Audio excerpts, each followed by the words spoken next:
দেখি দেখার তরে ব্যাকুল হলো আমার কেন তুলে দিল মোর খাটা উঠে ঘোড়ার পিঠে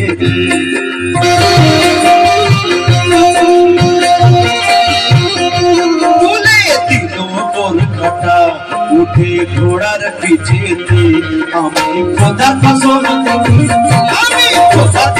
দেখি আমার পীর আছে তো এক পীরের একটি মুরিদান পীর প্রেমে পাগল হলো আর ঘর বাড়ি সব ছেড়ে দিয়ে পীরের কাছে পড়ে রইল এক পীরের মুরিদান ঘর বাড়ি সব ছেড়ে দিয়েছে ছেড়ে দিয়ে পীরের দরবারে পড়ে আছে কেন পড়ে আছে লক্ষ্য করবেন কে আল্লাহকে সে দেখিতে চাই পীরের কাছে আবদার করে পীরকে বলছে আমি আল্লাহকে দেখতে চাই সেই জন্য আমি তোমার দরবারে এসেছি কে আল্লাহকে সে দেখিতে চাই পীরের কাছে আবদার করে আর মুরিদানের কথা শুনে পীর হাসে হা হা হা করে পীর হাসছে মুরিদের কথা শুনে যে মুরিদ কি কথা বলছে আল্লাহকে দেখতে চাই তো তখন পীর কি কথা বলছে লক্ষ্য করবেন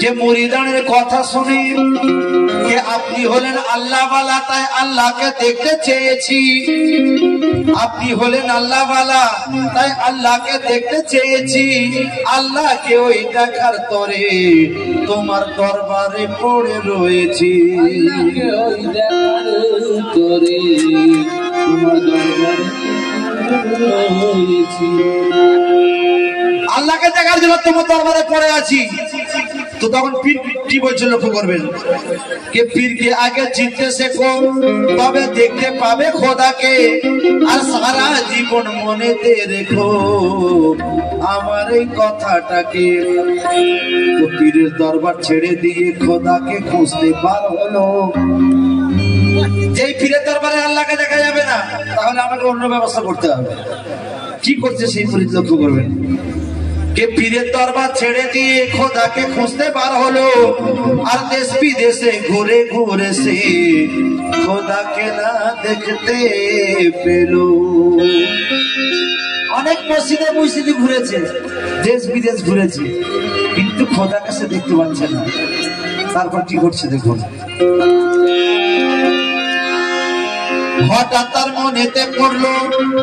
হঠাৎ তার মনেতে পড়লো আল্লাহর ঘর কাবা বাইতুল্লাহ আর ওখানেতে গেলে আমি দেখতে পেয়ে যাব আল্লাহ সে মনে ভাবছে যে কাবা বাইতুল্লাহ মানে আল্লাহর ঘর আমি যদি ওখানে যাই আল্লাহকে নিশ্চয়ই দেখতে পাবো তারপর সেখানে গিয়ে কি করছে লক্ষ্য করবে কে হঠাৎ তার মনেতে পড়লো আল্লাহর ঘর কাবা বাইতুল্লাহ আর ওখানেতে গেলে আমি দেখতে পেয়ে যাব আমার আল্লাহ আলতা বলে মুরিদান গিয়ে দাঁড়ায় কাবার সামনেতে আর কাবার দিকে চেয়ে মুরিদ এই কথা বলতে থাকে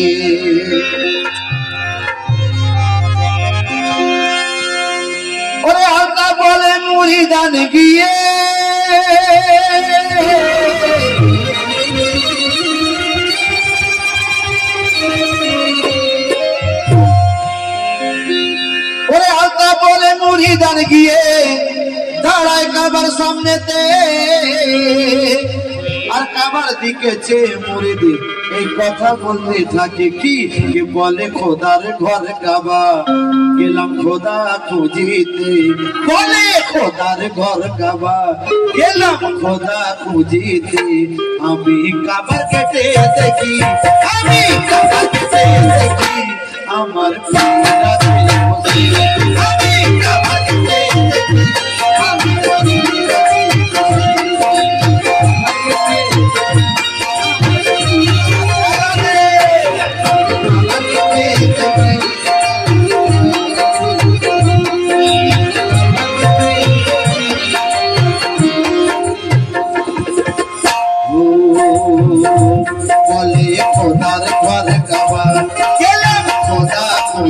রাতে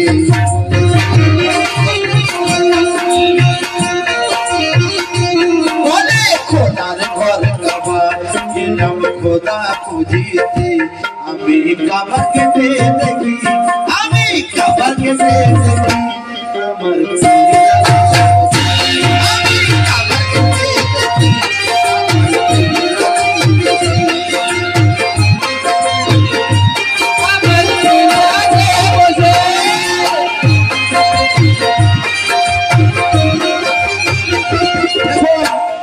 আশিকের মতো আশিক হতে হবে, তবে সবকিছু পাওয়া যাবে, না হলে কিছুই পাওয়া যাবে না। ঠিকা তাই লেখক কি বলছেন, দেখে কেঁদে উঠি আমি, দেখে কেঁদে উঠি আমি, পানি ঝরে দু চোখে,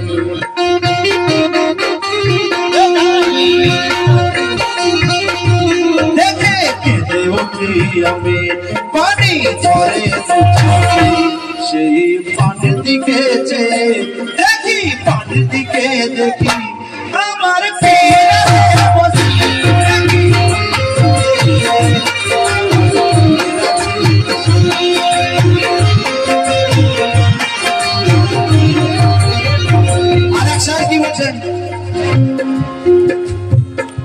কপাল কালো করি কেন, কপাল কালো করি কেন, পাথরে ঘষে ঘষে,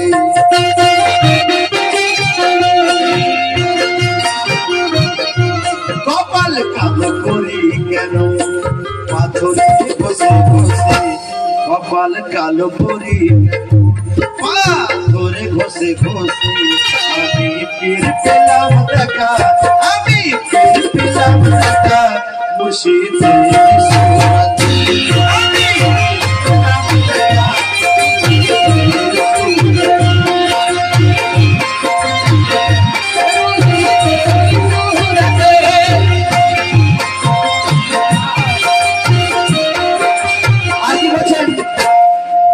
আসসালাতু মিরাজুল মুমিন বলে হাদিসে,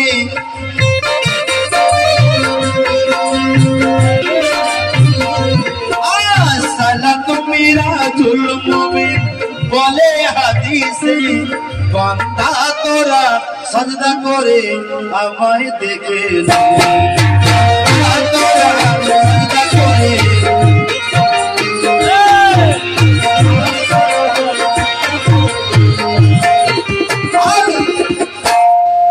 আমি খোদা দেখার আসে ওই গেলাম সাজদাতে,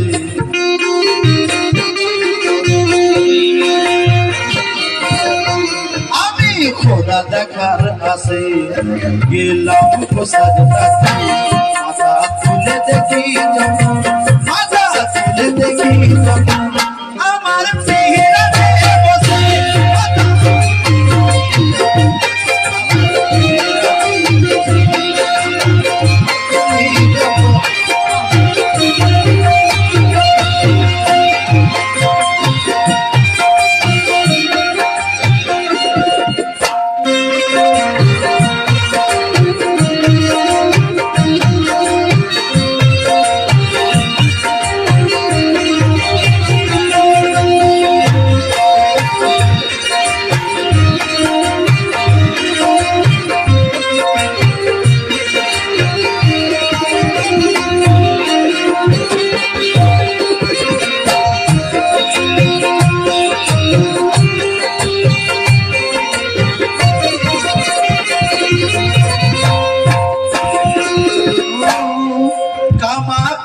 महजल कमर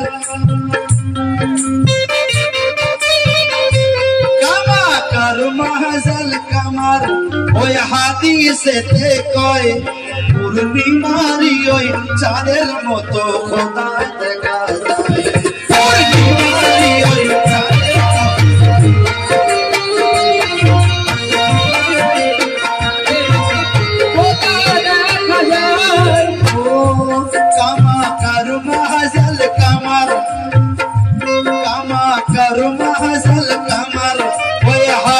से देखाए पूर्णिमारी ओई चाँदेर मतो खोदा देखा जाए।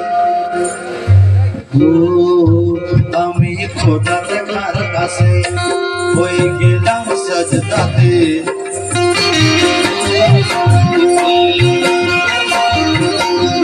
আমি খোদা দেখার কাছে হয়ে গেলাম সাজদাতে।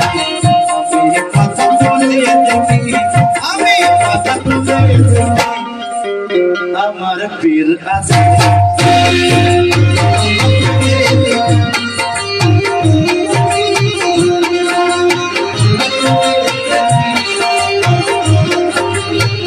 দেখুন হযরতে বাঁকা বিল্লাহ রহমতুল্লাহ আলাইহি, দাদা ভাই খেয়াল করে শুনবেন, এটা জ্ঞানের কথা, যতদিন বেঁচে থাকবেন ততদিন মাইন্ডে রাখবেন। কি বলে গেল হযরতে বাঁকা বিল্লাহ রহমতুল্লাহ আলাইহি অনেক বড় আল্লাহর ওলি ছিলেন, ওনার এক মুরিদ ছিলেন কোরআনে হাফিজ। তো একদিন কোরআন পড়তে পড়তে দেখছে কোরআনের মধ্যে লেখা রয়েছে আলা ইন্না আউলিয়া আল্লাহ, এর কথার মানে হলো আল্লাহর ওলিরা কোনোদিন মরে না। সঙ্গে সঙ্গে বাঁকা বিল্লাহ রহমতুল্লাহর কাছে চলে গেলেন, গিয়ে বলছে হুজুর কোরআনের মধ্যে লেখা রয়েছে আলা ইন্না আউলিয়া আল্লাহ, আল্লাহর ওলিরা কোনোদিন মরে না, এই কথাটা বিশ্লেষণ করে আমাকে বোঝাও। তো তখন পীর বলছে বাবা তুমি 3 দিন পরে আমার সঙ্গে দেখা করো। 3 দিন পরে সেই হাফেজ সাহেব পীরের কাছে এলেন, পীর কিছু লিখে একটা কাগজ ওনার হাতে দিলেন, দিয়ে বলছে বাবা আমি যখন ইন্তেকাল করব তখন ওই কাগজ খুলে দেখবে কি লেখা আছে। তো কিছুদিন পরে বাঁকা বিল্লাহ রহমতুল্লাহ ইন্তেকাল করলেন, তো তখন মুরিদ কাগজ খুলে দেখ, কাগজে লেখা রয়েছে আমার জানাজা সে পড়বে যার তাহাজ্জুদের নামাজ কোনোদিন কাজা হয়নি। বাঁকা বিল্লাহ রহমতুল্লাহ লিখে গেছেন আমার জানাজা সে পড়বে যার তাহাজ্জুদের নামাজ কোনোদিন কাজা হয়নি। তো পীরকে জানাজা করার জন্য হাজার হাজার মানুষ চলে এসেছে। সেই মুরিদ চেঁচিয়ে চেঁচিয়ে বলছে এমন কেউ আছো যে তাহাজ্জুদের নামাজ তার কাজা নেই? কেউ হাত তুললো না। তখন সেই মুরিদ কাঁদছে, তাহলে কি আমার পীরের মাটি হবে না, জানাজা হবে না? তো যখন কেঁদে কেঁদে মাথাটা তুলে চোখটা খুললো, দেখে উটের পিঠে সাওয়ারি হয়ে কেউ আসছে। তো কাছে এলেন, এসে জানাজা নামাজ পড়ালেন। জানাজা নামাজ পড়িয়ে যখন উটের পিঠে সাওয়ার হয়েছেন, তখন সেই মুরিদ কি কথা বলছিল লক্ষ্য করবেন, কে মোর পীরের জানাজা, মোর পীরের জানাজা কে পড়ালো দেখি,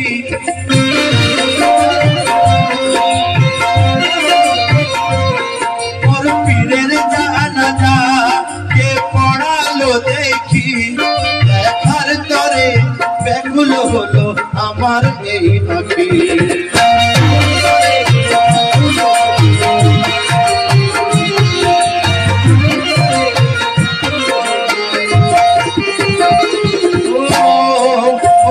পীরের জানাজা কে পড়ালো দেখি, দেখার তরে ব্যাকুল হলো আমার দুঃখী। কেন তুলে দিল মোর খাটা উঠে ঘোড়ার পিঠে,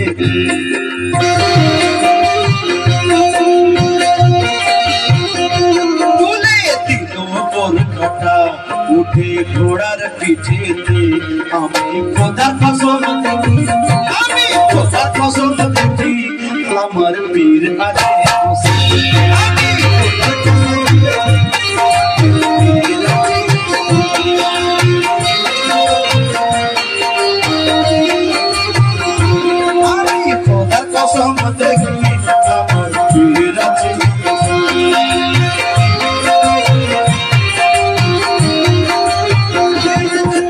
শেষের কথায় একদম শেষ কথা লেখো কি বলছে, বলে কুলবিল মুমিনিন ওই আরিসে আলা,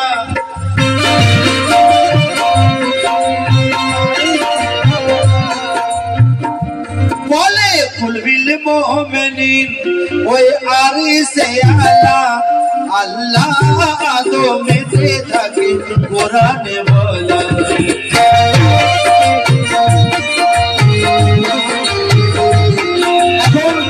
কিছু মানুষ বলে মসজিদ আল্লাহর ঘর, মসজিদ আল্লাহর ঘর হতে পারে না। মসজিদ হলো ইবাদতের ঘর, ইবাদত করার জায়গা, তার নাম হলো মসজিদ। আল্লাহর ঘর তো সিনার ভিতরে। আল্লাহর ঘরের ভিতরে আল্লাহ ঘরে মসজিদ ঘরে আল্লাহ থাকে না। আল্লাহর ঘরের অভাব হয়েছে, মসজিদে থাকবে। তাই লেখক কি বলছেন, বলে কুলবিল মুমিনিন ওই আরিশে আলা আল্লাহ আদমেতে থাকে কোরআনে বলা। কেন? আলতাফ শুনে রাখো, কথা রেখো মনেতে।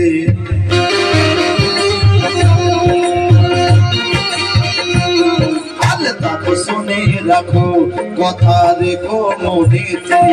আল্লাহ থাকে বসে নাই, আল্লাহ থাকে বসে নাই, আমার পীর যে